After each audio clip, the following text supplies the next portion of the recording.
এই হলো আমাদের বাগান, আর এই হলো কাটিমন আম গাছ। আম গাছটার শেপ সাইজ এতটা সুন্দর হয়েছে যে অনেক সময় মনে হয় গাছের নিচে বসে পিকনিকও খাওয়া যাবে। যখন প্রখর গরম বা প্রখর রোদ, আমরা যদি চাই ছাদের নিচে বসে আম মাখা খাবো, তাহলে কিন্তু অনায়াসে সেটা খাওয়া যাবে এবং অত্যন্ত ভালো লাগবে, অত্যন্ত মনোরম একটা পরিবেশ। এদিকে গাছ ভরে প্রচুর পরিমাণে ফল সেট হচ্ছে। মাঝারি সাইজের ফল আছে, এরকম বড় বড় ফল আছে যেগুলো অলরেডি ম্যাচুরেট হয়ে গিয়েছে, আবার ছোট বড় সব ধরনের ফলই কিন্তু গাছটায় রয়েছে। কাটিমান এই গাছটা আমি সংগ্রহ করেছিলাম আজ থেকে প্রায় 4-5 বছর আগে, যখন প্রথম ছাদ বাগান শুরু করি। প্রথম যে কোনো জাত যখন আসে তখন যেমনটা হয়, 7 বছর আগে দুবার সংগ্রহ করে আমি ফলস খেয়েছি, দুটো ভ্যারাইটি কিন্তু ভুল ছিল। দেন 5 বছর আগে আমি সংগ্রহ করেছি, তারপর পেয়েছি অথেন্টিক জাত। ছাদ বাগান করতে গেলে এই জিনিসটা খুব ভাইটাল। অনেক বন্ধুরাই আমাকে বলেন যে দাদা মিষ্টি কমলা লেবুর গাছ লাগিয়েছি বা এরকম একটা আম গাছ লাগিয়েছি, ছবি দিচ্ছে, দেখছি যে মিলছে না। এটা কিন্তু একদমই স্বাভাবিক জাত কিনতে গিয়ে ঠকে যাওয়াটা। তাই আপনারা যখনই জাত কিনবেন, সবচেয়ে ভাইটাল বিষয় হলো সেলারের অথেন্টিসিটি যাচ করা। যে সেলার আপনাকে গাছ দিচ্ছেন তার কাছে মাতৃগাছ আছে কিনা, তিনি নিজে মাতৃগাছ থেকে চারা তৈরি করেন কিনা। আজকাল কিন্তু অসংখ্য ভালো ভালো নার্সারি আছে, আর ভালোর মধ্যে কিন্তু অনেক প্রতারকও রয়েছে।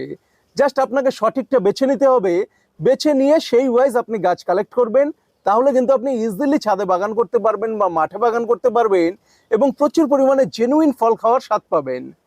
অনেকেই আমাকে বলেন যে দাদা ছাদ বাগানে কমলা লেবুর গাছ আছে কিন্তু টক হচ্ছে, বা মালটার গাছ আছে কিন্তু টক হচ্ছে, এটাকে মিষ্টি কিভাবে করব?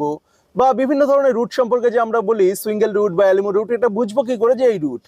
অ্যাকচুয়ালি টক কমলা লেবুকে মিষ্টি করার কোনো উপায় নেই। জাত যদি মিষ্টি হয়, আপনি যে ধরনের মাটিতেই লাগান না কেন সেটা কিন্তু মিষ্টি কমলা লেবুই ফলবে। আর জাত যদি টক হয়, ওই গাছের গোড়ায় আপনি যাই দেন না কেন বা যা ব্যবস্থাই করেন না কেন, ওটা কোনোভাবেই আপনি মিষ্টি করতে পারবেন না। আবার যেটা রয়েছে অথেন্টিসিটির ব্যাপারটা, অর্থাৎ সিঙ্গেল রুট বা অ্যালিমো রুট আমরা বুঝবো কিভাবে? অনেক সময় হয় গ্রাফটিং এর পর রুট থেকে পাতা বের হয়, সেই পাতা দেখলে কিন্তু আপনি বুঝতে পারবেন সুইঙ্গেলের পাতা আলাদা, অ্যালিমোর পাতা আলাদা, আবার যেটা আপনার বাতাবি তার পাতা আলাদা। কিন্তু সবসময় এমনটা হয় না যে নিচের পোর্শন থেকে বেরোবে। এই ক্ষেত্রে আপনার যেটা করতে হবে সেটা হলো বিশ্বস্ত কোনো সেলারের থেকে গাছ সংগ্রহ করতে হবে, যার উপরে আপনি বিশ্বাস করেন এবং জানেন যে আপনাকে অথেন্টিক সঠিক জিনিসটা দেবে। কারণ সঠিক জিনিসটা নিয়ে কাজ করেন বা তার কাছে সঠিক জিনিসটা আছে। আপনি যদি অনুমান করে বা হঠাৎ করে কোথাও থেকে কিছু কিনে বসেন, সেক্ষেত্রে কিন্তু আপনি কতটা সঠিক পাবেন এটা বলাটা সত্যিই খুব টাফ।